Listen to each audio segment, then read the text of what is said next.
probably terrible footage here. Just heading to see Pat. Just heading to see my man Pat.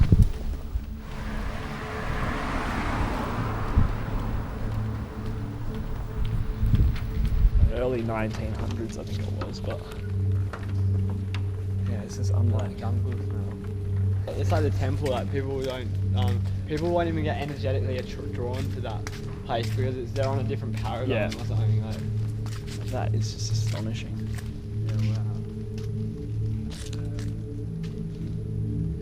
Yeah, it's the wild man.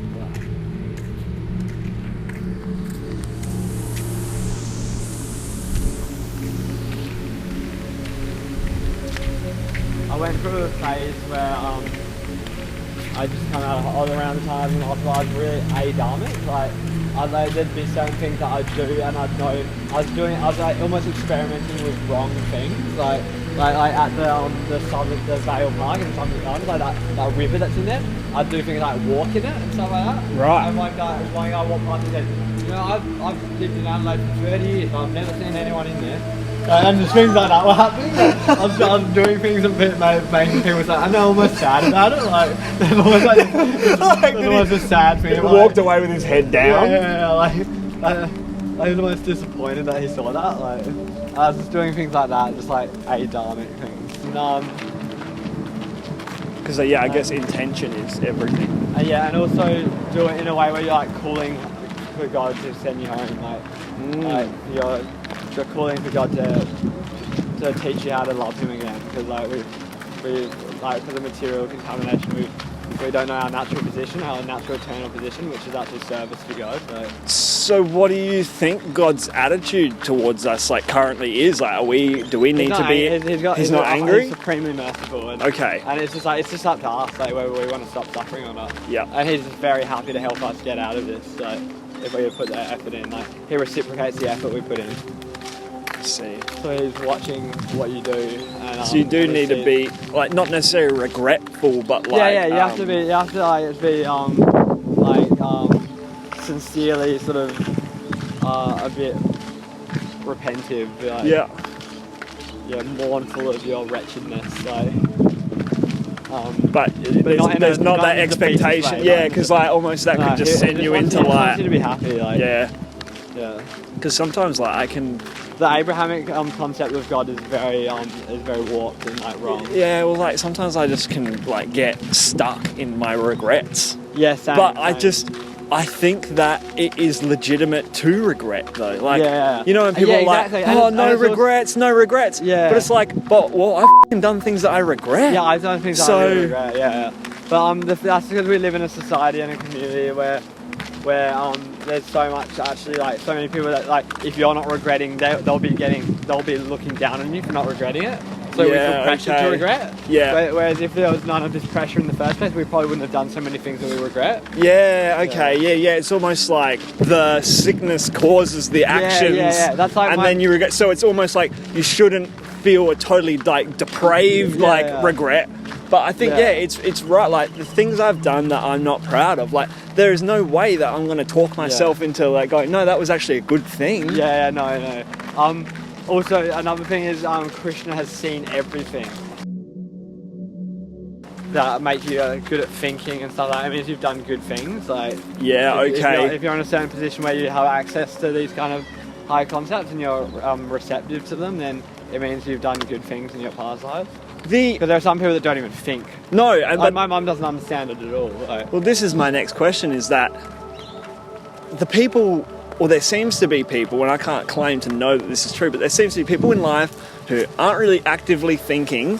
They are living a relatively simple life. Yeah. Sometimes I'd say not an ideal life or whatever, but they tend to like go through every day smiling. Like happy, nothing really like enjoying material energy. But like there doesn't seem to be a negative side to these people. And sometimes I think when they're alone, they can be quite they might be a bit blocked. Like they don't connect with themselves very easily. Like they're not very introspective. Like so they're not enjoying the full spectrum of like they're not enjoying transcendental thoughts or anything like that. Like but is there something like they in a past life have sort of done the right thing, or is that just not the way? They are actually in the mode of ignorance, like, which is actually a form of suffering. Because they're suffering, they don't know they are. Like so it's more just material, they're too ignorant to know that they're suffering. So they're in a very bad situation, because it's like they're not happy because they have bad habits and stuff like that. Like they eat too much and they drink wine at night. Well, yeah, and like, but you know what I'm saying when I say like they just seem like at peace sometimes. But that's a very I know external... what you mean. Like dads that are like, oh dear. Like, they're comfortable. They're comfortable. Yeah. Like it's just doesn't seem to be that worry. It's like I think those people. They probably have done. Look. They probably have done good things in their past life. Oh, I mean... They're probably in this neutral situation. They're probably in this neutral zone. Like, Yeah, because I wondered about those types, if, like, their carnation is, like, a choice. Like, those people, they're, like, they seem at peace, so it's like, could they harness that peace to transcend one more level? Yeah, that's good. But they're sort of... in fact, that's the cure. it's that sort of like Aussie larrikin bloke who has a family. He was a bit of a mischief maker when he was a kid. But like now you see he's got kids now, and he's got kids, and you see him with his family, and he's so proud, and the kids are doing good things. So I feel like, is this the way in? Yes, it is. I feel like that's, there's a lot of reward in that. Yeah. These are amazing. And I only just noticed the other day when I came in here, it's all stemming from the one central thing.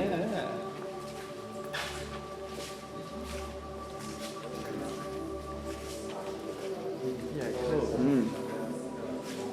And the flowers, I've never seen the flowers on them before.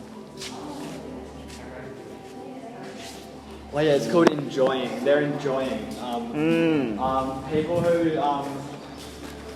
People who are more conscious of the patterns of material energy,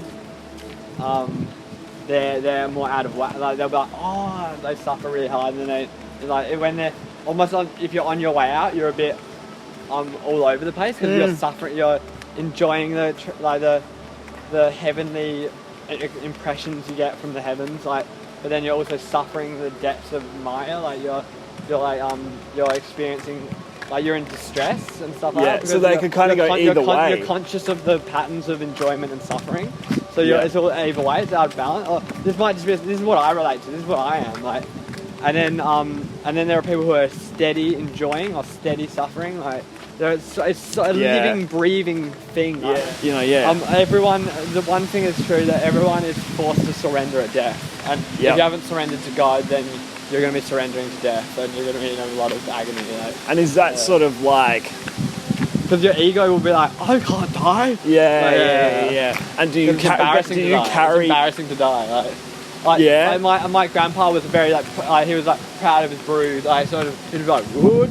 But when he was getting close to death, he started getting very distressed and started running away from the house and just going on long walks to try and get away he was from... panicking. He was panicking. And he's not the kind of person to panic. Do you carry that into death? Because if you don't have a sense of God, then you've got nothing peaceful to think about when you're dying. Yes, and it's like any consciousness towards, it's like you need to just let it happen. There's no equipoise attitude, though. Talk to me about that word. Equipoise, it's very much what I've been working with ever since I had that big manic episode. I had to literally equanimity. I had to channel myself into zeroness and just bring myself in and become and I'd write sentences that were equanimous. They didn't quite mean much. They almost seemed like they could mean something, but not quite. They didn't quite go anywhere. Okay. On purpose to take the power out of myself, to stop me in my tracks, rather than trying to be magic, literal word magic. Exactly. Trying to be bland and beige. If we take magic as the antithesis of equanimity, if we say magic is the literal propagandizing in order to get your way in the world, I'm going to create material that influences others or that sort of sets a spell, a word spell against the world. Perhaps equanimity is the literal opposite. The magic out of your words. Wow.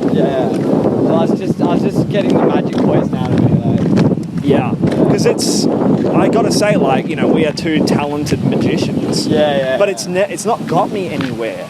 I haven't actually exacted the influence that I want in the world. I haven't actually, if anything, like, I've just sort of, it's drawn me out of the world. You know, we've probably been been very powerful magicians in past lives, and we're still, and also many magicians turn to God, and they're like, just take it away from me. Yeah, it's a burden.